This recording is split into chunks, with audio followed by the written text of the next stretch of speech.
This is one of my favorite theories about why birth rates are plummeting in the United States. I do want to make a couple distinctions because birth rate and fertility rate are different.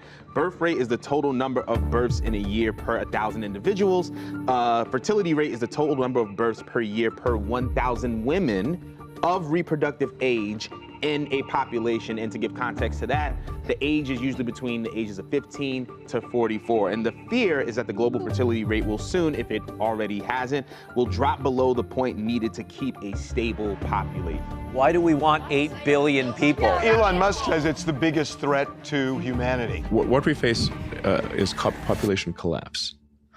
Collapse. Like, people have no idea how fast the population is going to collapse. He's pushing something called natalism, which is the advocacy for childbearing, because his fear is that if you have an aging population that's going to retire and not enough young people to replace them, this puts a strain on like healthcare, Social Security, pension, and it'll lead to the economic and therefore societal collapse of society. On one hand, I don't want to tell anybody to start a family. I don't want a family. However, there are some facts here that are a little critical. Like if you look at the example of South Korea versus North Korea. North Korea, by force, is outpacing them in terms of their birth rate by almost double, which means in less than a century, they are most likely going to be able to take over South Korea. They won't have enough young people to actually defend themselves in the military. So look at the chart of what's going on with birth rates. You look at the year here, and this is leading to my theory, okay? Because that's the emergence of social media, which changed a whole lot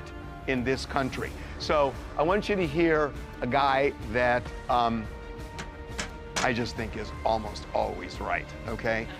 This is what he has to say, and I'm co-signing on this. Researchers have found that Americans across the board are at a 30-year low for sex.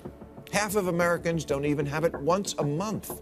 It's the result of having it drilled into us in recent years that masculinity is itself toxic and scary and unevolved, and women don't like it. And the ones who think they do, they really don't.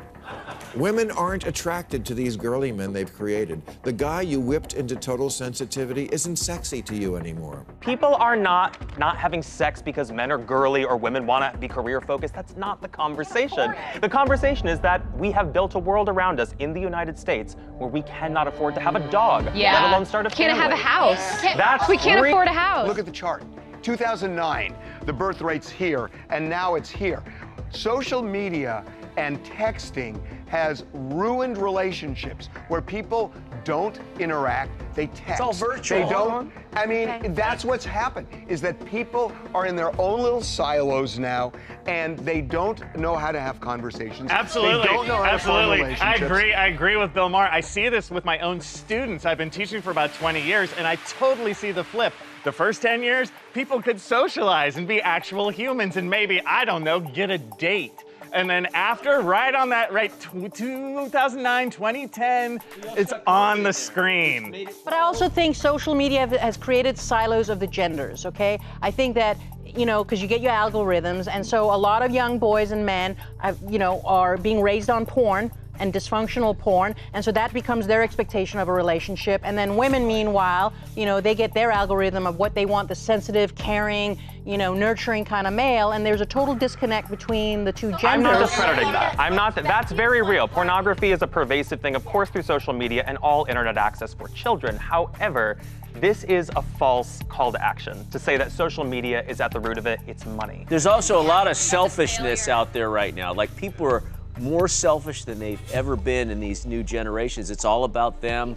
I've seen, but even more. But hold on. But okay, the women here address Bill Maher's point that men have been so scared to exhibit masculinity that they're no longer attractive. I think the real problem is that men do not know how to exude their masculinity without being creepy, without being rapey. Why is masculinity creepy?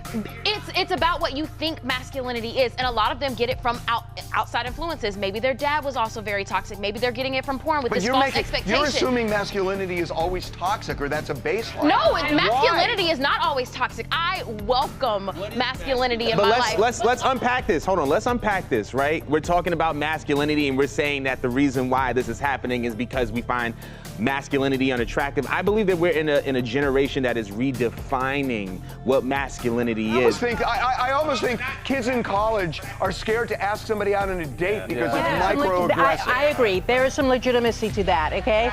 There is some legitimacy to that. But men are afraid to approach women. That doesn't explain everything, but that is a factor, without doubt, in the culture these days. You do see men who are afraid to approach women for repercussions. But you also see the exacerbation of dating apps. There is a lot more accessibility to reach out and find a date, find a hookup, whatever it may be. Masculinity is only toxic if it is predicated on the oppression of feminism. And there's men who give the good men a bad reputation, and that's a dying breed. The boomers, unfortunately, that generation was like, raise you to be a man, suck it up, this is the that. I mean, I think we're having two different conversations here. We're acting like birth rate is the exact, even correlated, but the exact same conversation as the relationships. With the birth rate, there's a lot of other issues. I mean, it's finances, being able to afford all this stuff. I mean, most of us struggle to afford a car and a house, so a kid is like, how much do they cost? 100 grand or a lot. Something like, I mean, just to birth it is super expensive. America has one of the worst survival rates for birth in the Western world, so there's that medical issue. I mean, there's a lot of reasons why a lot of women don't want to have kids. It's not necessarily the relationship conversation. I think it is also separate. personal freedom that way. It's like one of the first generations where women are on an equal footing to men, that we can explore the world. You know, hesitation. Well, like we can explore the world, help me focus on out our here career. because I'm just doing this from recollection. My recollection is the Surgeon General of the United States has said loneliness is an epidemic in this country. Yeah, that loneliness is mostly, by the way, those statistics show it's mostly men, and it's mostly middle-aged 30 and older men, whereas women on the other hand, although there's clearly loneliness, do not suffer at the same rate, because women get together with girlfriends, we have a social circle, and we put in the effort to cultivate, develop, and maintain relationships in a way that a lot of men do not, because they're so career focused. Well, there's intimacy with girl relationships. The main problem too, I think, is that men just feel like they're floating and they don't know where they belong and what their role is anymore, right? And women with education, for example, there are quite a number of more women now getting college degrees than men. Men just don't want to go to college anymore. Yeah. Right? Then go build a house. That is true, actually. Those numbers are dropping. Even That's in the fine. Go build a house, start your own business. You don't have to have a college education to be the breadwinner of a home. Well, I'm more so curious, what are the long-term effects that people are looking at with declines in birth rate? I'm curious about. Is this a moral conversation or is this a practical conversation? The reason why this is such a startling thing to encounter is because when a population decline or a lack of people being born means that the economy isn't going to be as stimulated as it were to be or as it could be if people were birthing out babies at the rate that they used to. That is the argument, and I think the main focal point of concern.